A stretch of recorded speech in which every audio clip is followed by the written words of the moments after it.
Attack on Titan की ending सिर्फ एक एनिमे का एंड नहीं था, वो एक ऐसी एंडिंग थी जो फैंस के दिमाग में कहानी खत्म होने के बाद भी चलती रही। और इस एंडिंग के साथ सबसे ज़्यादा कन्फ्यूजन अगर किसी एक कैरेक्टर को लेकर हुआ तो वो था मिकाज़ा एकरमैन, क्योंकि पूरी स्टोरी में मिकाज़ा का प्यार, उसकी लॉयल्टी और उसका साइलेंस हमेशा एरन के साथ जुड़ा रहा। इसलिए जब कहानी ख़त्म होती है और टाइम आगे बढ़ता हुआ दिखाया जाता है तो सबसे पहला सवाल लोग ये पूछते हैं कि क्या मिकाज़ा ने आगे जाकर शादी की या फिर नहीं। और यहीं पर सबसे पहले ये बात क्लियर करना ज़रूरी है कि अटैक ऑन टाइटन का कैनॉन कहीं भी ये कंफर्म नहीं करता कि मिकाज़ा ने शादी की। ना एनीमे में, ना मांगा में, ना किसी ऑफिशियल डायलॉग में, ना किसी क्लियर पैनल में ये दिखाया गया है कि मिकाज़ा किसी की वाइफ बनी। जो हम देखते हैं वो सिर्फ इतना है कि मिकाज़ा जिंदा रहती है, साल बीत जाते हैं, दुनिया बदल जाती है, लेकिन वो एरन की कब्र पर बार बार जाती है, वही स्कार्फ पहने हुए, वही खामोशी के साथ। बहुत लोग एक रिंग को देखकर या उसके आसपास खड़े लोगों को देखकर ये अंज्यूम कर लेते हैं कि मिकाज़ा ने शादी कर ली, लेकिन अटैक ऑन टाइटन अंज्यूम्पशन की कहानी नहीं है, ये सिंबोलिज्म की कहानी है। और जो चीज़ कंफर्म नहीं होती उसे कैनॉन ट्रुथ नहीं माना जाता।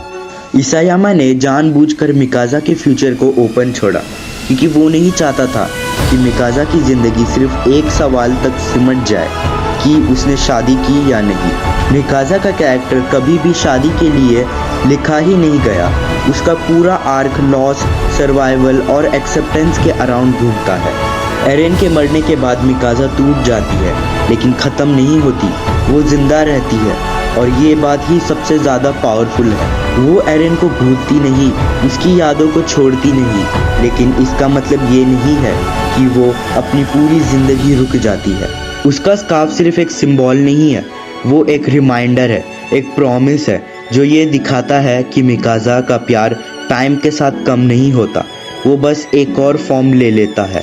इसलिए जब लोग कॉन्फिडेंटली कहते हैं मिकाज़ा ने शादी कर ली, तो सच ये है कि वो कैनन फैक्ट है, सिर्फ फैन इंटरप्रिटेशन है, और फैन इंटरप्रिटेशन कैनन से ज़्यादा स्ट्रॉन्ग नहीं होता। अटैक ऑन टाइटन की एंडिंग हैप्पी एंडिंग नहीं है और ना ही ट्रैजिक एंडिंग है, ये एक रियलिस्टिक एंडिंग है जहां हर कैरेक्टर अपना बोझ उठाकर आगे बढ़ता है। शायद इसीलिए इसायामा ने हमें मिकाज़ा की शादी नहीं दिखाई, क्योंकि अगर वो दिखा देते तो पूरी कहानी सिर्फ एक चीज़ तक सिमट जाती, जबकि मिकाज़ा की कहानी उससे काफ़ी ज़्यादा बड़ी है। कैनन में जो सच है वो सिर्फ इतना है कि मिकाज़ा ने एरन से प्यार किया और आखिरी सांस तक किया, उसके बाद क्या हुआ ये हमें डिसाइड करने के लिए छोड़ दिया गया।